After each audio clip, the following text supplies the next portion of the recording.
Hello and welcome back to WA Real. I'm your host Bryn Edwards. WA Real brings you real and authentic stories from fascinating people right here in Western Australia. Stories to inspire you to take action to be all you can be. So how far do you think you could go on one breath? How far do you think you could travel, not only into the big blue, but how far could you travel into yourself? Today we're going to find out as we speak with competitive freediver and photographer Julia Wheeler. Born and raised in Western Australia, Julia is a self-confessed adventure addict. Through chance events, Julia ended up in a competitive freediving event and placed third. She then set herself the target of representing Australia in the 2017 World Championships in Honduras, where she went on to be ranked 12th place female in the event and second ranked Australian. In addition to this, Julia is also a professional photographer and filmmaker that has included highlighting the plight of rhino poaching in Africa. She is ambassador for the Perfect World Foundation and Take 3 for the Sea. And very recently set social media astorm when her and a friend posted a video freediving through trash in Bali, raising much needed awareness about the depreciating state of our oceans. Julia, welcome to the show. That was really impressive. Thank you. Thanks for having me. What was impressive? That introduction.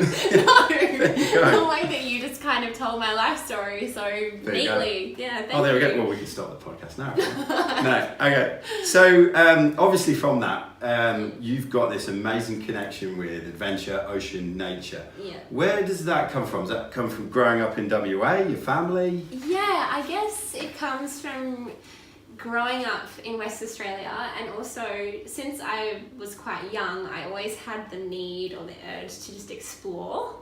And I think that comes from my dad taking us away on adventure trips down south, kind of to Margaret River, or yelling up, like horseback riding and yelling up, or horseback riding in Kalbarri up north, or, you know, there was always kind of somewhere to go or somewhere to explore.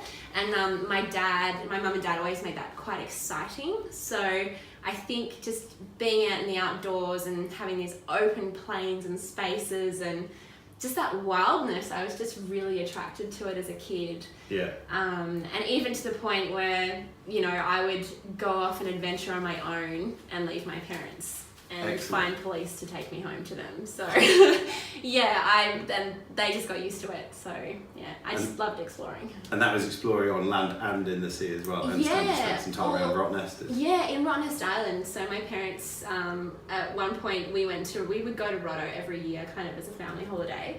And one year when I was a little bit older, and my sister was just born, she was in a pram, I went for a little bit of a bike ride off over the hills and I lost my parents. So, and it didn't really bother me. It was starting to get dark. So I thought, oh, well, you know, I was quite a chatty little kid. So I went and found a police officer and I told him I was hungry. So he bought me KFC or Red Rooster. Right. Yep. And then I had to kind of guide him back home to where we were staying on Rottnest Island.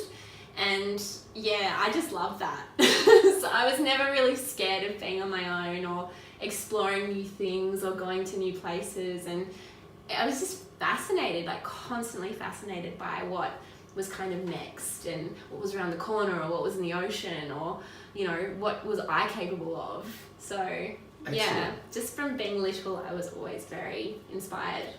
Excellent. So, as I said in the introduction, it was almost like a chance encounter that led you to freediving. I understand you were at an event to photograph it. Yeah. And then you ended up competing. Can you tell us a bit more about how that came about? Yeah, sure. So, from being quite young as well, I loved holding my breath in the bath. And then, and when my parents used to take me to supermarkets, I used to hold my breath because I didn't want to be there. So I would use it as a defense mechanism as well. Were you the child that says, I'll hold my breath until I pass out? Yeah, basically. I didn't realise I would pass out, but sometimes I would. I was just a really weird child. I'm a bit weird, but anyway. What do you mean by weird? Oh, just different. You know, I do things very differently to most people. So. In what way? I don't know. I really throw myself into things. Like I just kind of give things 100%, or I don't know, and I'm also quite stubborn, so if things don't go a certain way, or, you know, I don't know, I'm very, very passionate, I guess, about trying new things, and just, I don't find many people kind of put themselves out there. I find there's more hesitation than trying. if that makes sense. Why do you think that is? I don't know. I'm not sure. Maybe self-doubt, or kind of people thinking that, you know, the obvious, oh, that's not going to happen, or I'm not going to be able to achieve that, or how do I work through these things to get from A to B? And I just find that with a lot of my friends and people that I know, that they kind of stop before they start. Right. So, yeah, I'm all about just kind of go for it in a way. Which is part of why I ended up placing in a freediving competition and giving it a go, and kind of overcoming those fears as well, which is a big part of the sport. And I guess ties back to where it all began, in a way, if that makes sense. Yeah. So how did you end up competing in this event? So I had been going to Indonesia, tap near Bali, in Tulamben, which is in the north of Bali, for 4 years. And I would go every year to photograph the freediving event because I loved being underwater. Obviously, I loved taking photographs. And last year, I went, and my friend said to me, we need some more competitors. Why don't you enter? And I was like, oh, I don't know if I can do this. And I just come out of it, I'd had a really hard year, a really, really tough year, probably the toughest year of my life. What made it tough? Oh, so many things. I'd finished filming my pilot for my TV show, which nearly killed me. I ended up in hospital with tick bite fever, which also literally nearly killed me. I broke up with my partner, and I was just had no stability whatsoever, like, in my life. And it was just, I was really down, and I was unhappy, and there was a lot going on with my family as well. And I just I was quite sad. And I wasn't even going to go to Bali. Like, I wasn't going to go that year, but my mum came over to Sydney to see me in October, and she spent 5 days with me. And I kind of told her, like, oh, I'm so tired, I'm so sad, you know, I'm feeling like exhausted from this year. And my mum said, well, I think you should go to Bali. And I said, well, I don't know if I want to go to Bali, Mum, like, I just feel so sad. And she goes, no, just go, like, go to Bali. I'll even pay for you to go to Bali. And my mum has never been that forwardly supportive. It's easy not to do the things that you know are right for you when you're in a spot. Exactly. And I was in a spot. And so my mum kind of convinced me to go. So I went. So I overcame the first hurdle of, oh, I really don't want to do this, even though I know it's going to be good for me. I just don't want to commit. Where had the natural Julia curiosity gone at this point? Oh, I lost it. Yeah, I was just really down. I kind of had to get it back, and that's this was part of the journey for me in the last year, actually. But I just didn't want to go. I didn't want to go, and I did. I booked a ticket and I went, and as soon as I got there, it was still hard. You know, it reminded me of my ex, like being in Bali, and he was a big freediver too, and that was something we did together, and something that I just absolutely loved and really enjoyed doing with him. And so it was about going back to a place that I had been with him before, and literally I'd just broken up with him 3 months before this, this was another reason I didn't want to go to Bali.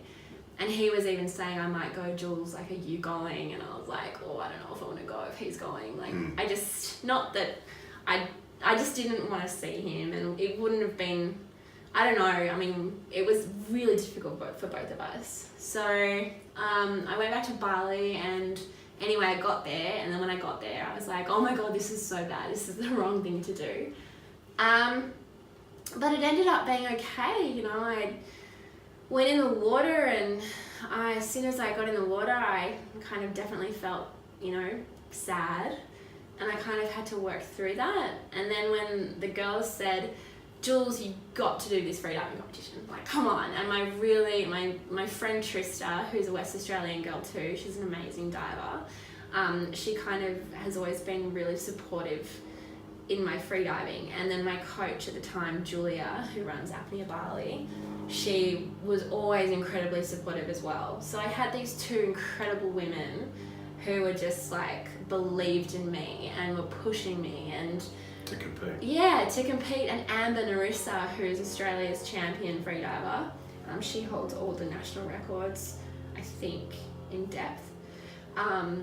She was even like, just go, do it, like give it a go. So I did, and it was the most nerve-wracking, actually the most nerve-wracking thing I've ever done in my life.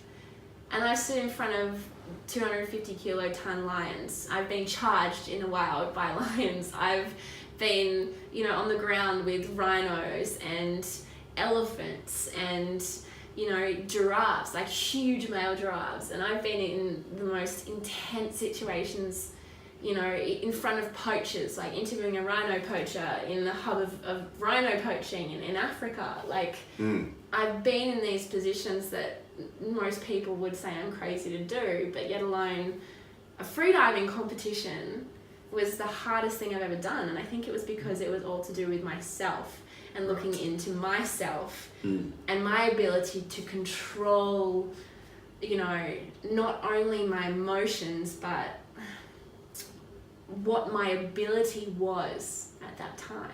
Right. Because, you learn that it's your decision to kind of take these steps and make these choices, and no one else can take that away from you, and that is so much no more one else apparent. can do it for you. No one else can do it for you either.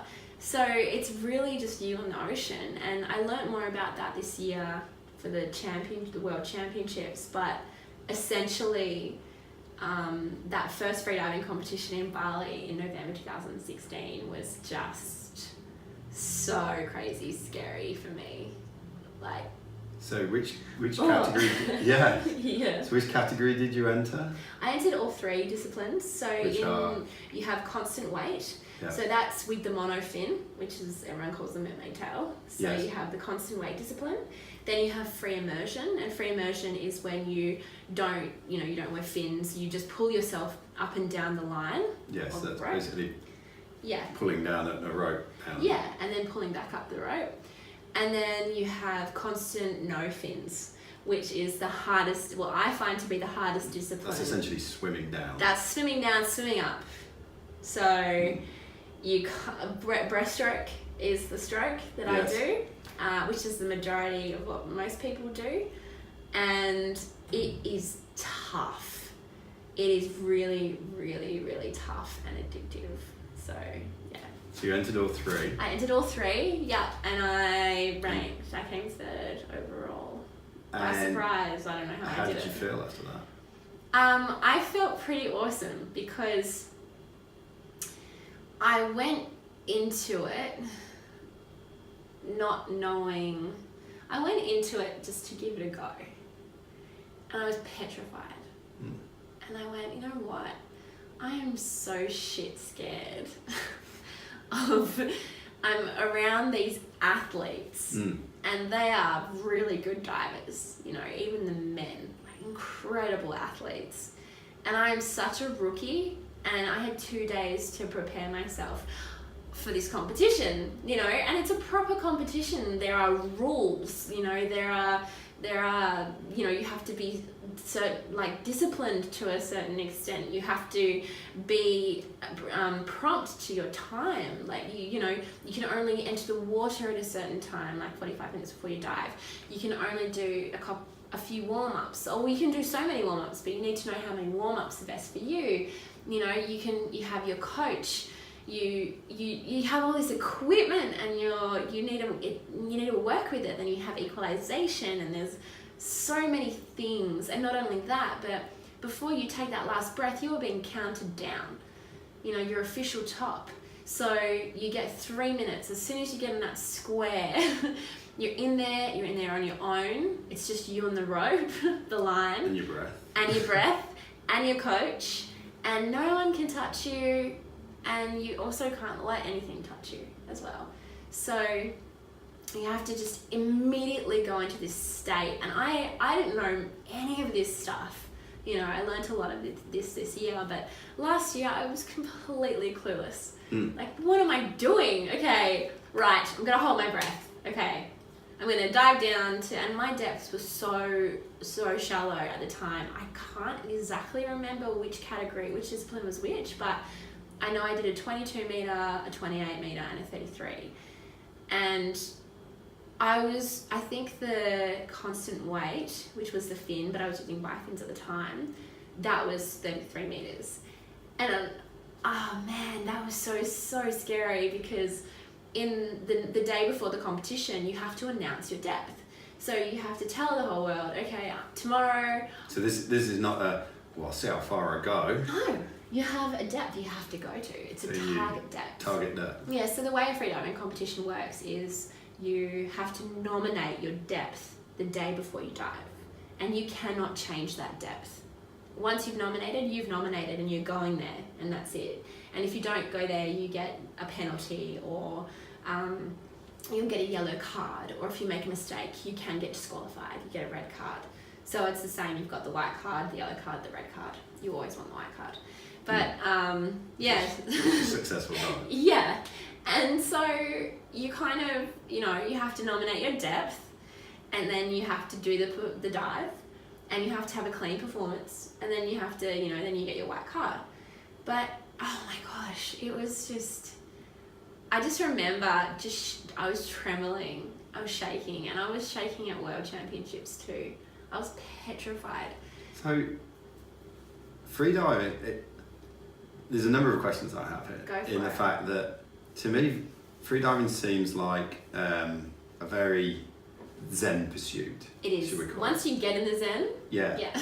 But yet you're doing it in a competition, and by the very nature, competition has a sense of ego and bravado about it, because you want to win. So how do you marry the two? Well, so when I go into competitions not wanting to win, firstly. Right. I go into competitions going, what am I capable of? It's a competition in myself, I guess, in a way. But also not. I don't know how to explain this one. Okay, easy. You can see the paradox to the outsider. Yeah, it's not a competition to me. So even at school, one of my good friends who I'm actually meeting up with, she's, how do you say it? Duathlete. Yeah, she's the number one duathlete now in Australia. She's incredible. At school, she used to kick my butt racing, like running racing. And I remember I used to just let people go in front of me, like my friends. I was a pretty good athlete at school. I represented the school, and I represented the school in swimming.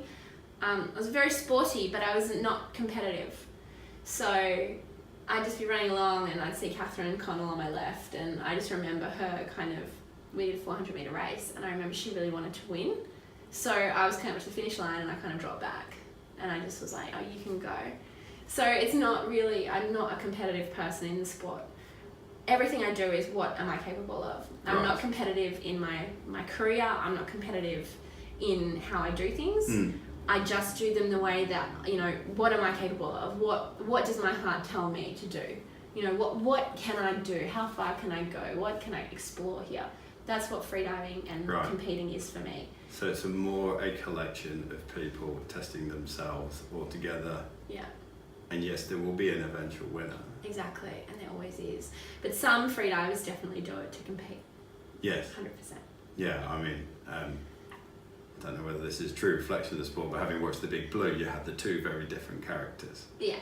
Of Enzo. You have a lot of really different characters in freediving. So you just kind of do your own thing, and you stay, in your own head, and you don't worry about anyone else's business or how they're training or what their goals are, because you'll never match their performance if that's what you're aiming to achieve.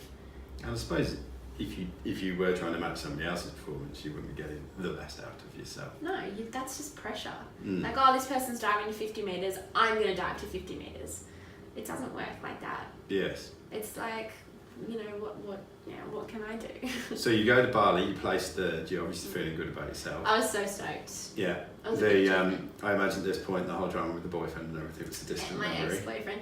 No, that kind of lingered for a little But while. reduced. It reduced, yeah, but it Yeah. still lingered. It was still there. So at what point did you then set yourself the goal of World Championships this year? So so this year's been a funny year. After I filmed my TV pilot last year, which was a 4-year project, I kind of, the beginning of the year was really kind of a little bit, I don't know, a little tough, I guess. Kind of, you know, when you come out of a breakup and you have projects you've worked on for so long, you need to kind of motivate yourself, and there was things going with my family. So, but I wanted to keep freediving because I felt good. Mm. It kept me motivated. It kept me inspired to keep going and trying new things. And it just, you know, it was almost like it saved me in a way. That I was able to just stay in touch with Julia, with who I was, rather than kind of becoming attached to outside influences that could, you know, damage me or hurt me, or, you know, I always had this thing to go back to. So while I had a lot of stuff going on, I decided to compete in the Australian Pool Nationals. So I did that in, I think it was March this year, or June. No, hang on, don't remember much. April. I think it was April. I can't exactly remember the date. But I've never competed in pool before. And so many people don't do pool championships. So many people don't compete with pool. Because it is so hard. So hard. Like in the ocean, when you're diving, you know, you have, your body changes. And within 7 days of diving depth, I feel like my body changed. I feel like I become a real mammal. I become, Just you know, the mammalian dive the response. mammalian dive reflex really kicks in. You know, Yeah. you feel, you can tell your body when you're on a boat, hey, we're going in now. And you just feel the changes that occur. You feel your senses change. You feel, it's so hard. You can't explain what happens. You transform in a way. It may sound so weird and that's physically crazy. as well as energetically. Yes, physically and energetically, and it's amazing how your body and your mind work together. It's incredible. What we are capable of is incredible, like in the ocean, underwater. It's incredible. So I thought, okay, I'll do a pool competition, and so many people, for example, a couple of the girls who did the depth competition in Bali, they were like, there's no way we're doing pool. Yeah. So I thought, okay, well, I'm going to give it a go and work with my coach and see what I can do. And I was so hesitant. Like, my training was good. I only had 10 days of training. How do you train for freediving? Like cruise around every day holding your breath? In the pool, you just do lots of, lots of different kind of things. Lots of CO2 tables, lots of swimming laps What's underwater, CO2 table? like building up your CO2 in the water, so doing like heaps of laps and just building up your resistance to your contractions and things like that. It's really painful at times, and just building up a resistance to continuing to be able to continue holding your breath and staying underwater, and you know, getting used to the feeling of basically just getting back into the groove. Like the mentality of it, like don't freak out, don't panic, it's okay. Because after a period of time, when you hold your breath, your body starts to contract. Contractions. Yeah. So it's just about getting used. Like, you do exercises that bring on contractions. Right. Like quite fierce contractions sometimes, and it's about working through those contractions. I think it's so hard. Yes. So. Because my understanding is it's not just the oxygen that you're drawing on that's in your lungs, you're drawing on the oxygen in your blood and your muscles and everything. And there's a lot more oxygen in the store tank than you realise. Yeah. But then those contractions are almost when you run out of the oxygen in your lungs, and so your diaphragm's going, come on, let's go. Breathe, and you're like. So you're having to overcome a an very urge to breathe. deep-seated, almost genetically wired Yep. body response. Yeah, and when you dive depth, you don't want to have big contractions at depth because everything is compressed. Yes. So you have to really make sure you're in a good headspace. You have to really prepare and believe in yourself and know that nothing can touch you. And when you commit to that dive, you are 100% committed to that dive. There's nothing that you can allow to bring you out of your zone. I say you become bulletproof. Like, you have to become bulletproof. You have to be, or you just have to become completely, cut off to the rest of the world. Nothing can touch you. And that's the kind of meditative state that I go into on a dive. So do you spend time, as well as the pool work, do you spend time meditating and doing this inner mental game stuff? Or is it all linked in with the It's all linked in with the ocean or with the water. Yeah, because I just find it so much more, I find I'm much more in the zone if I'm in the water. And with the mammalian dive reflex, all of our heart rates slow down when we get in the water. Yes. That's what part of it. So yeah, it's an interesting way to go. I think, it's an interesting way to go down, should I say. It's something that the level of meditation or the level of, zoning out that I go to, I've never experienced it with any other kind of sport before. Right. So, It must get quite addictive. It does when you're doing it, but it also can be really hard to get to if you're tired or if you have other things affecting you, or you might wake up one morning and you're upset. Trying to block that out and hold your breath is really hard. Yeah. Really hard. So or just everyday occurrences. Yeah. Open the post and got a speeding ticket. Totally. How do you then go How do you deal with that? How do you deal with that in the training session? God. Yeah. So freediving teaches you how to deal with that too. So Excellent. you kind of apply what you learn in the water, and in a competition you apply that to opening a letter and getting a speeding ticket. Your reaction, it's more controlled, I find. Right. So what you're learning through freediving, you're also applying to, Yeah. or letting seep out into other parts of your life. Yeah. So, I know when I went to World Championships, so I did the pool competition, didn't really love it that much. I did make my static attempt, which was 4 minutes. I wanted 4 minutes 30. That was my goal. I did that. It's just lying face down in the water for 4.5 minutes. Yeah. you look a bit shocked.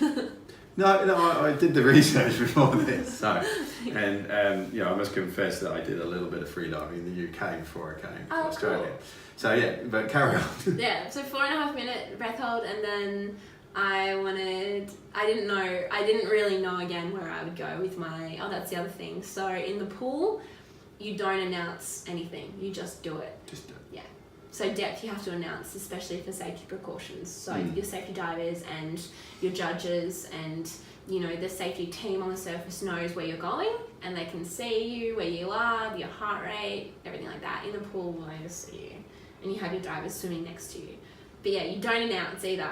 So you never know what anyone else is doing. Oh, so this is out and out competition. Yeah. So it's like, we had two of the best. We had Ant Williams and Ant Judge going head to head in a lane next to each other. They're two of Australia's best freedivers. Ant Judge holds, I think, 8 national records, and Ant Williams holds some as well. And they're just incredible athletes. And never before had they kind of competed side by side. And we had them competing side by side this year. No one knew what they were going to do. It was the most probably watched event and most anticipated event for the whole entirety of the nationals. So watching them compete and not knowing what was going to happen was super exciting. And also, I don't know, watching pool competitions is more exciting in a way, I guess, because you don't know what's going to happen. You don't know what people are going to do. You don't know if someone's going to black out or you can only prepare for yourself. Yes. For your depths and how long you're going to be underwater for. So it's really hard. So I have a couple. The Japan Pool Championships are in March, the Pan Pacifics, And I've entered and I'm going to do it, but I'm really nervous about it already. So you go from the Australian Championships and then off to the World Championships. Yeah, so I did... Train hard for that? So the World Championships of 2017, that were in August. I went to Hawaii. So before I left my life in Sydney for 3 months and decided to compete. Yeah, and decided to compete. I was really nervous about it because I was like, what am I doing? I was 31 at the time. I'm like, I'm 31. I'm going to go swim in the ocean and hold my breath. Like, we're not even an Olympic recognized sport. No one really, a lot of people don't even know what freediving is. Not that really mattered, but I didn't really, I'm like, where is this going to go? Is this going to be a career? How can this be a career? No one will even sponsor us. You know, everyone thinks the freedivers are crazy but just, there was a lot of kind of doubt around it, and also doubt in myself because I had these goals. I thought, okay, well, I want to do 50 meters in constant weight, I want to do 50 meters in free immersion, and I want to do 45 meters in no fins. Wow. So that was putting on almost 50% increase to what I'd done only 10 months ago across all depths. So I had a bit of a freak out a month up to leaving. And was this a mental freak out? Mental freak out. Like, oh my gosh, what am I doing? Why am I doing this? Am I capable of doing this? You know, all those little negative things we tell ourselves, like, you can't do it. Just stay in the safe zone. Stay at home. Keep working your job. Don't go anywhere. It's okay here. You know, those kind of things. Don't leave the house. Don't go underwater. Don't get on an airplane. You're crazy. Don't do it. Something could happen. Like, all of those little things that make us doubt and question who we are. Did you take what you'd learned in freediving and apply that to this? I think I just took... Or did you get caught in it? I don't know what I did, but I worked through it. I just went. And I honestly was on the fence with it. Was it sheer will that just got you on? It was probably sheer will. And I think the one main thing it was my curiosity. That came back. Yeah. I'm always curious. I'm a very curious person. So I got on the plane and I flew to Hawaii, and I'm in Hawaii with the Australian depth champion and pool champion and the Australian male champion and the Australian female champion. And I'm meant to be diving with these guys for 4 weeks. And I don't know anything, you know. All I know is I did a freediving competition and I just did it because I don't know. I still was curious, whatever. So training with them and seeing how cool and calm and collected they were with their training.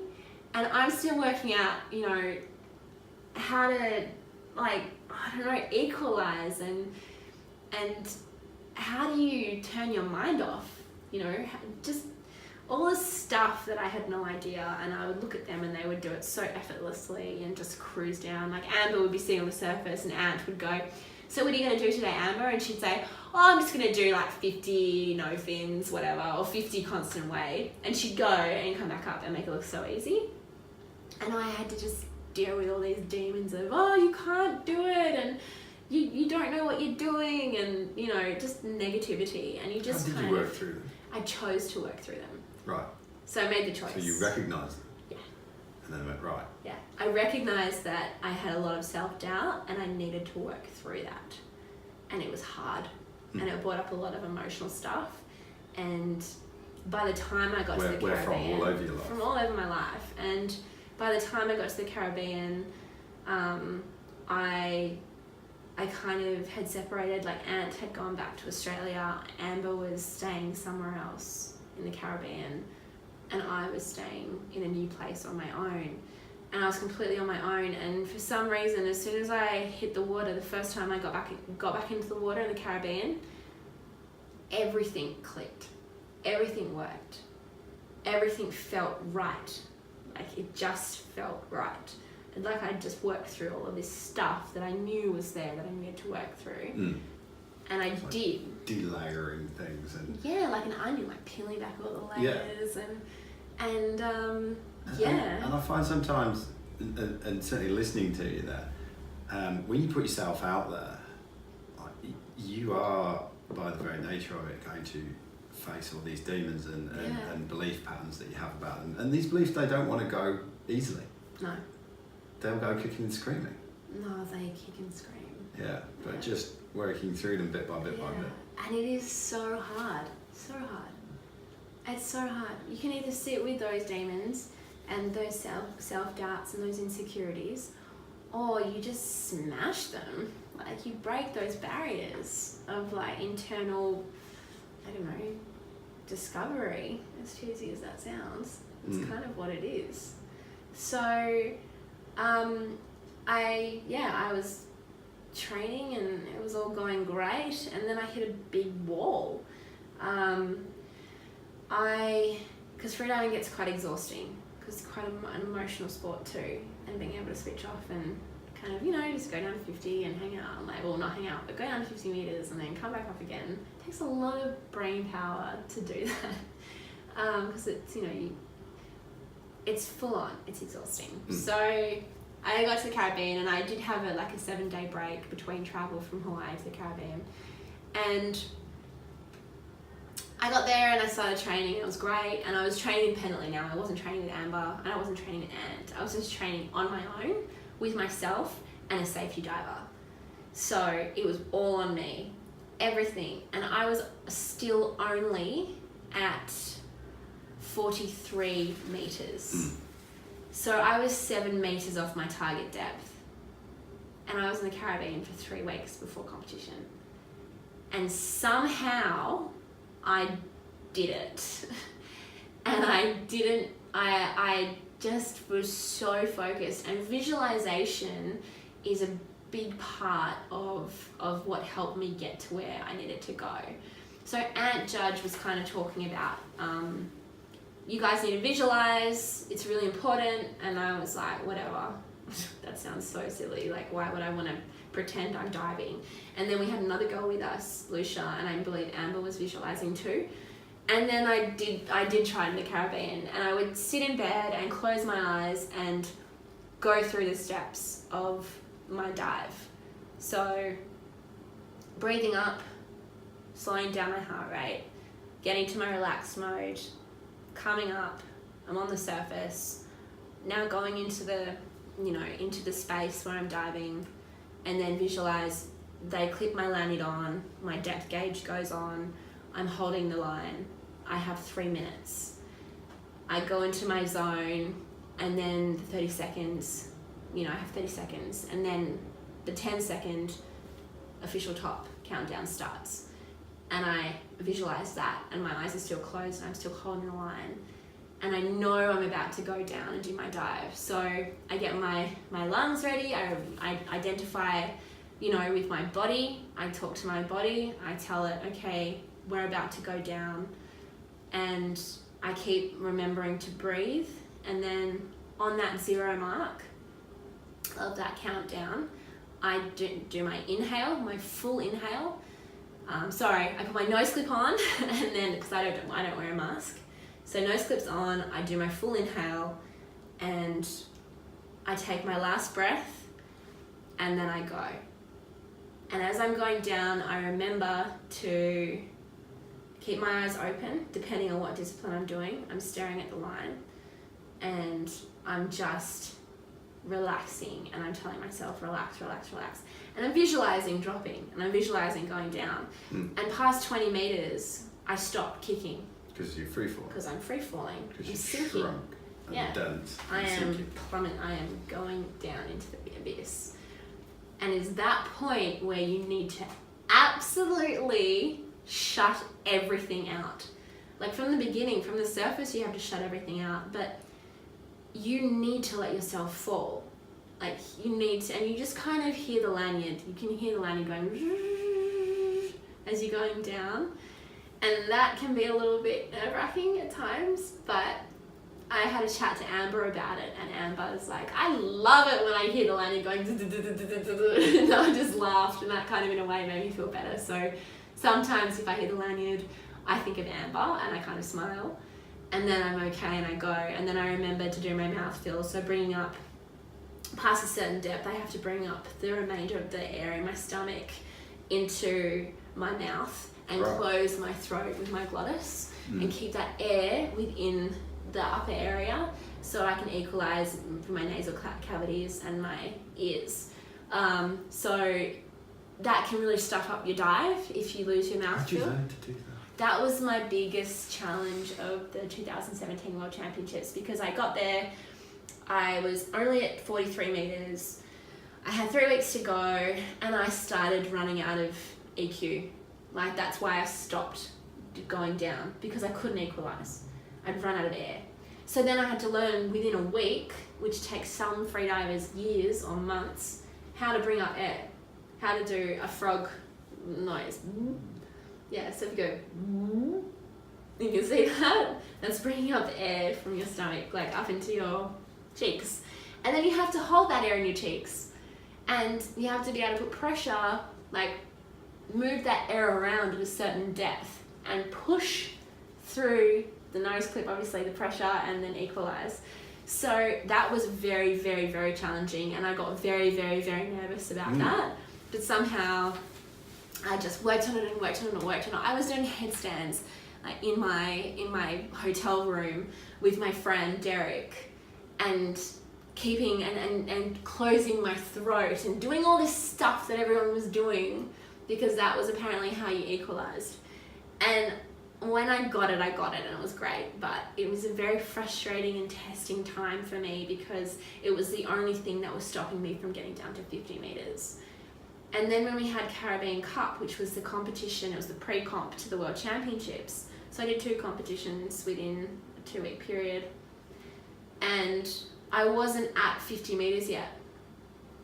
But I did 45 meters no fins, which I hadn't done before. I'd only done 43, but in comp we were allowed 3 meters, and you're not supposed to do PBs in competition.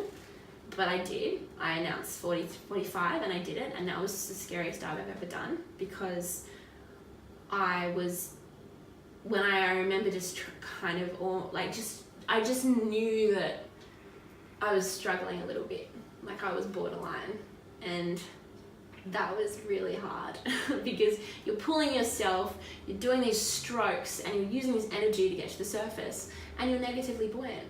Yes. Yeah. Until you get past that 20. Until you get past the 20 or the 18 for some people. 18. Yeah, so... And then you start to reinflate. Yeah, and then you come up and, you see your safety divers. And as soon as you see your safety divers, you're like, yes, because your safeties will meet you at 30, 20, 10, and one's on the surface. And they're all free divers as well. Yes. So you see them and they give you a little, frog or a little croak, like to say hi. It's like, and you're just so happy to see them. Because you know you're at 30. Because when you're going up, you can't check your gauge. Yeah. You're concentrating. You've got time for that. No. So that was the hardest dive I've done, and then I did I can't actually remember. I think I did a 48 free immersion, and then I announced a 15 meter constant weight, and I wasn't ready for it. And I did it, and I turned early, and I got a yellow card, and my coach was really disappointed. And I let ego get in the way. I was like, I can do 50 meters, I'm ready, but I couldn't equalize. I wasn't relaxed. So I was getting to 47, and I was freezing up. So you have to relax. So not only are you 47 meters underwater with your body that's super compressed, with holding your breath, you have to stay completely relaxed the whole time, because things stop working. Your mind, your body, they don't want to talk to each other unless you're really relaxed. So yeah, that was a challenging, kind of disheartening point of that competition.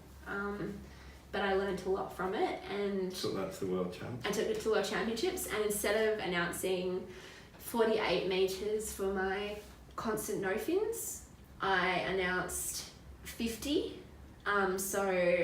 Because I was I announced 45 because I was tired, and I learned my lesson from the Caribbean Cup that I shouldn't announce depth if I know that I'm tired. Yes. Because that's when you start making mistakes. So, and I was 45, and I did my 45, and I got all white cards, and I was really happy, and I did a really good performance, and I was just so happy that I had achieved my 3-month goals and taken my time and learnt a lot in the process, and it was hard. And now I have Japan coming up in March for pools, and it's a discipline that it's a competition I really don't like. I really don't like doing the pool. Which is why you should go. Which is why I'm going. So what have you learnt about Julia during this freediving trip? What have I learned about Julia? That you really can, you do have the ability to control your emotions and how people around you can affect you. Like, it's your choice. It's no one else's choice. So if someone says something to you that bothers you, it's your choice how you react, and you can control that reaction too. So yeah, it's just about knowing that I have choices, and that if I want to work through something, I can, because I choose to. And if I don't want to work through something, it's a pretty good damn reason as to why I don't want to. Or if I don't like someone or something, again, there's a good reason for it. It's all choice. So we have these choices in life, and we have loads of choices in life every day. But it's just about committing to the choices that you make. And when you do commit to them wholeheartedly, and I mean putting your heart on the line and your mind and your soul, like your entire being on the line of that choice, things do happen and you can get to where you want to go. And I think I already knew that anyway, but not to the extent emotionally. Like, it was kind of more on the surface for me, and now it's like, it's deep. It's deep. Lol. Like freediving deep. So, yeah. No pun intended. No pun intended. I mean, obviously it's there is risk with it. Yeah. Have you had to consider your own mortality in doing this? I did. Like, I was in quite a bad space when I left my partner, and I was freediving, for the competition, and I felt like, oh, I don't really care, this is fine, like if I black out or whatever, who cares? Like, I was just feeling sad. But then, no, I believe I will be fine, because I believe in my confidence, and I believe in my ability to make the right decisions about how my body and my mind are feeling. So if I feel, don't dive, Julia, then I don't dive. So I don't really worry about it. And also, freediving competitions are so safe.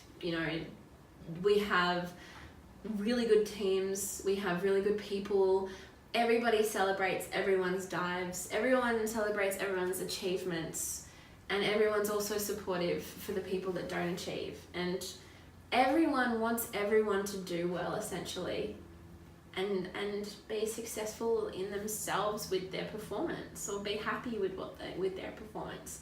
So if someone doesn't make a dive, we all feel it, because it's a huge thing to go and do, and go down there and hold your breath, put yourself on the line. Or down. Yeah. So yeah, it really does suck when you see someone not reach their goal, especially if they've been, one of my friends who was in the championships with me, she was working so hard towards a depth and she didn't make it. And I just felt so bad for her, because I know she can make it, but it just probably wasn't the right time for her at that moment. And that's another thing, like, sometimes timing doesn't work. Sometimes it's not your time, but it doesn't mean that that's forever. It means maybe at that point it's not your time, but it could happen and it could come about. And don't give up. Like, if you've got a dream or a goal, just go hard. But also have the ability to walk away from it at times and go, I'm exhausted, I'm not interested. And that's the same with everything, I think. Like with relationships, or if something doesn't feel good inside you, listen to that instinct, because it's there for a reason and it's telling you something. Don't ignore it, act on it. Freediving, life. There you go. Same thing. Tell me about the Bali video. the trash. The trash. So I was training last year before the competition with my friend Trista from West Australia, Trista Fontana, and we were diving out on a line, or I can't remember, we were either at the hotel or out on the buoy, but all of a sudden there's all this trash around us, and there was about 2 to 3 tons of it, and it was disgusting. And we went swimming through it. Yeah, it was so gross, and it was so scary because we were swimming in the ocean. You know, we look at the ocean around the world, and we've grown up with these beautiful, pristine pictures of the ocean. And if you watch the video, the plastic aside, the water is clear and it's blue and it looks lovely. Yeah. But there's just all this plastic there. I mean, there's a bit where you come up and you've got this plastic over your head. Yeah, plastic bag over my head. That was awful. That was so scary. You know, I just felt suffocated in trash. And it touches your skin, and you're swimming through, you know, you see these fish eating it, and, you know, you just dive down. And I thought, okay, I'm just going to dive down and get away from it. And I just dove down, and it was all around me. And, yeah, it was just so much plastic, so many plastic bags, plastic wrappers, water bottles, like plastic cups, lots of styrofoam, things that just shouldn't be in the ocean. Yeah. And it was really, really, really scary. Did you put it on social media, YouTube, with the intent of getting it out Yeah, there? I published it, and I went to a global news agency, and it's accumulated over like 3 to 4 million views now. What's been the response? People are completely disturbed by it. Really disturbed, and people seem to be quite angry, and a lot of people aren't even aware that this is a problem. You know, single-use plastics are something that we can avoid using. And as well, you know, with coffee cups, when you go and get a coffee, take a recyclable coffee cup. Plastic straws should just not exist. You know, everything that we put in the garbage bin, if it's not recycled, it goes to landfill and it ends up in the ocean. And it's becoming, well, it's not becoming, it is a massive problem now. So it's great to be able to share that content and say to people, hey, this is real. And one day, if we don't do something, you're going to have a child and take your kid down to the beach, and, you know, Bondi Beach is just going to be covered in trash. You won't want to go in the ocean. Cottesloe Beach. Can you imagine Cottesloe Beach just covered in garbage? It's what's happening. This is the thing. It's happening, and we can all turn a blind eye to it, or we can do something about it. You know, when I go to the shops, I take my own bags. When I go and have a coffee, I take a reusable coffee cup. You know, little tiny things. I have a water bottle, which is actually in my car, that I've had for 8 months now. It's just a 50-50 flask, so I can have either hot stuff or cold stuff in it. And it's a 1 litre flask, and I have it religiously every day with water in it. And I don't buy plastic bottles. And yeah, every little thing, every little bit counts, and we can all make a difference by just, you know, doing our best to not use plastic. So is that how you got involved with the Perfect World Foundation and the Take 3 from the Sea? I really like that idea, taking 3 pieces away from the beach. Yeah, Take 3 from the Sea. So Take 3 for the Sea is an organisation that, you know, has that basic message of don't, you know, try and recycle and reuse, or just avoid using certain things. So I'm just pulling up a stat here. But basically, in Australia, 13 beverage containers are used every year, and less than half are recycled. So let me say it again, 13 billion beverage containers. So in Australia? In Australia by alone. 2.3, 2.4 million people? Yeah. 13 billion. So if you think about that, and think about that in the ocean, every year, it's pretty scary stuff.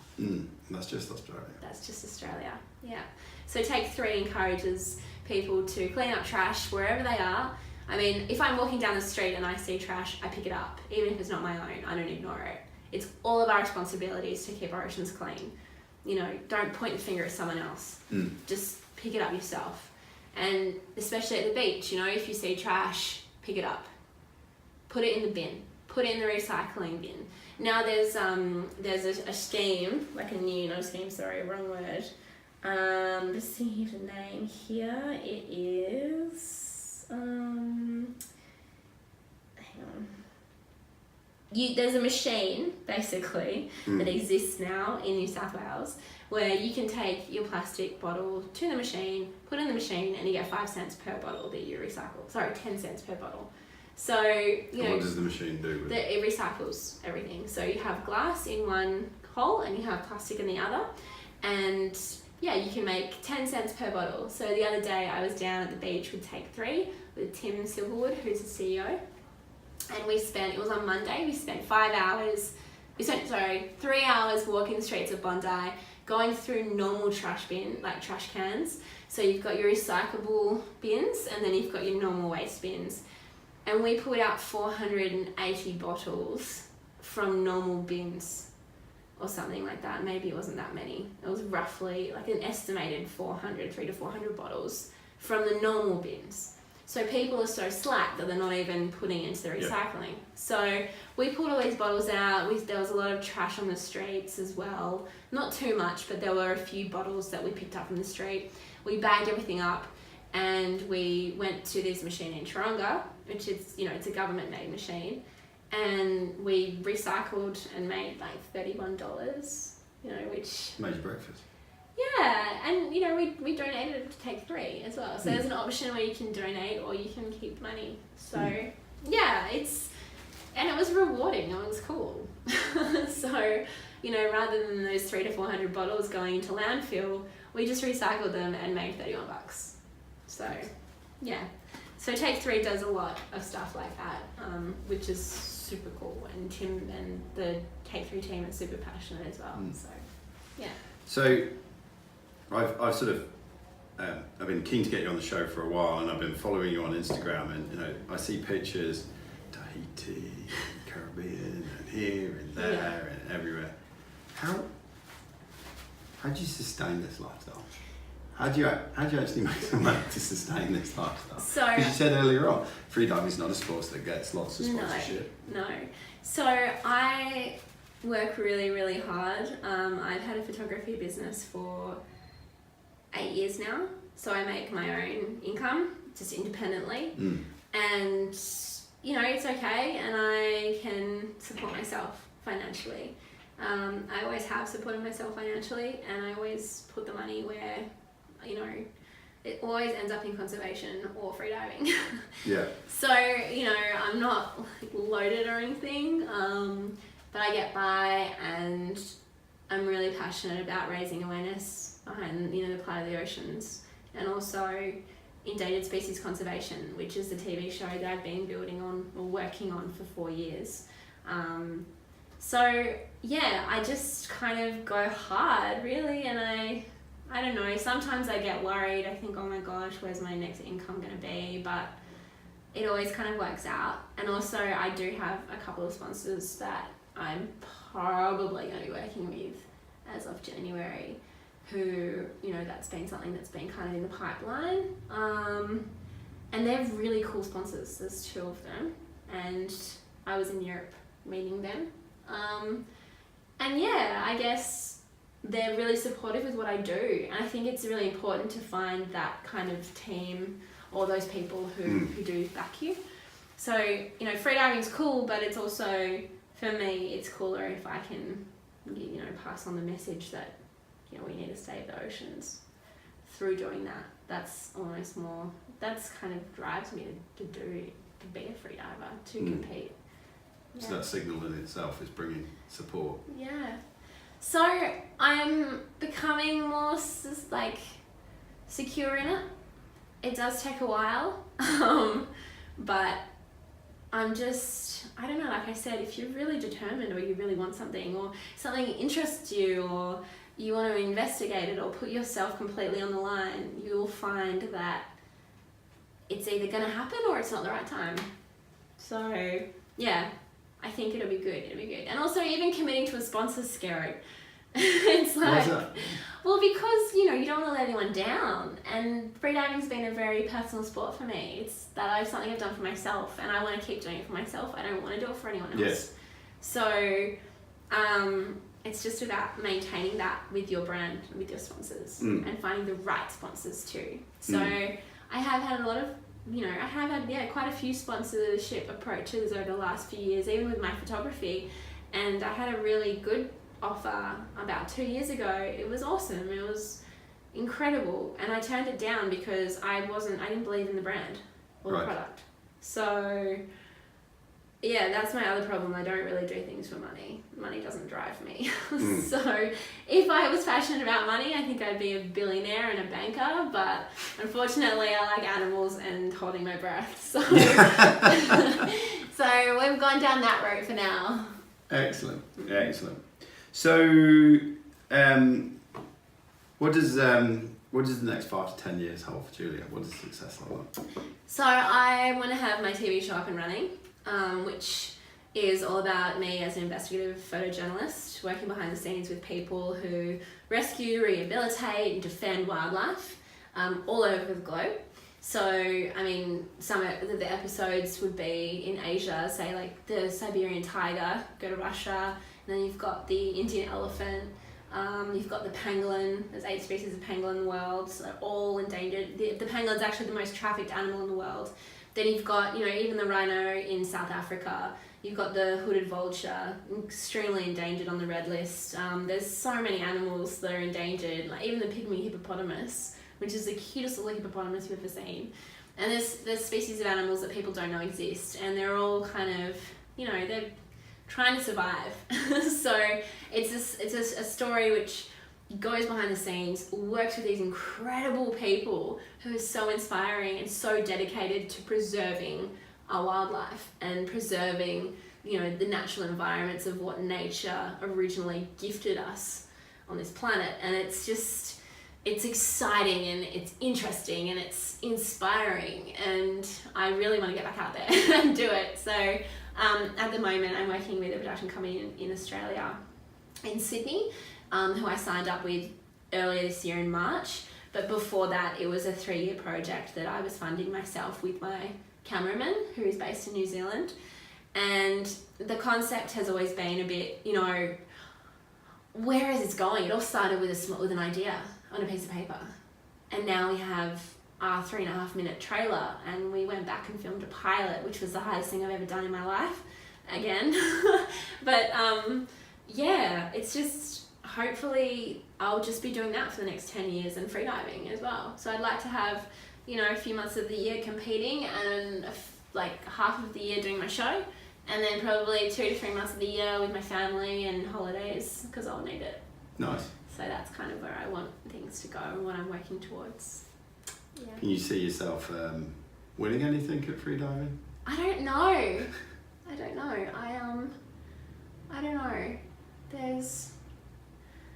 Honestly, I think I just need to keep the same attitude that I have, which is all about what am I capable of? What's Julia capable of? How far are you gonna go today? How much do you believe in yourself? What are you ready for? Is this your time? Yeah. Or is your time next year? So I think I'll just stick with those thoughts, and if I win a competition, rad. If I don't really care, to be honest, because I just enjoy it. The sport is so enjoyable, and I want to keep it like that. I don't want to put expectations on things. So yeah. I was interested to see what your answer was to that. Really? Yeah. What would be one thing that we'd be surprised to know about Julia? Oh my gosh, I don't know. I'll ask my sister. I don't know. One thing to know about me. I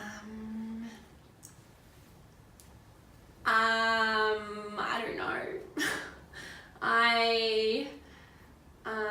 I don't know. What's weirder than holding my breath? I like holding my breath. I can hold my breath for a long time. There isn't anywhere that I won't go. Right. There isn't anywhere that I won't go. There you go. What would be your advice to someone out there who is interested in going out and making a difference? Passionate about the environment and whatnot. Yeah. If you're passionate about making a difference and you don't know how, the best thing to do is just get online and look at the areas or Google the areas that you're interested in, and you'll always find organisations. But just read about them, read reviews about them, and see what kind of work they're doing.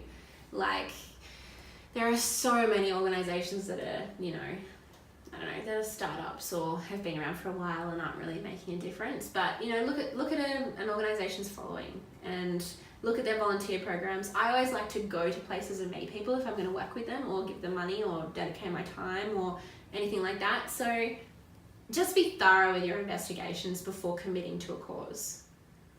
Super. And finally, what's the best bit of advice you've ever received? Grab your bull by the horns. Who told you that? My friend Justin Hammers, he owns Maryvale, which is one of Sydney's biggest nightclub chains. I've known Justin for 14 years. He's a good friend, and he's very, very successful and very driven, and he's got a beautiful family, and he just always said that to me. He goes, he's like, baby, just grab the bull by the horns. So I really like that, and I guess that's kind of what I do in a way when I want to try something out. I go for it. So go for it and don't listen to anyone else. Just do what feels right. You know, go for it. Excellent. Julia, thanks so much for coming and spending time talking with me today. And thank you for giving us such an insight into quite a mystical sport. It's not exactly a spectator sport. We don't see it on TV as Hopefully much. It's becoming one. Hopefully it's becoming a spectator sport. I did notice that, you know, they had sort of live Facebook feeds where you were doing your diving at the World Champs and what have you. So, yeah, but, you know, it's a mystical sport. It seems kind of strange on the surface of holding your breath and disappearing off into the ocean. But, yeah, listening to you today, it broke it down, and there's just so much in it. It's all just making a choice. Like, choose to, you know, break your own barriers that you create for yourself, and you'll be surprised. Indeed. I think that's the biggest thing that's come out of this. Yeah. So, Julia, thank you for your time. No worries. I'd like to thank the listeners for listening in. Pretty sure you'll have got stacks out of this. And, yeah, thank you very much. Thank you.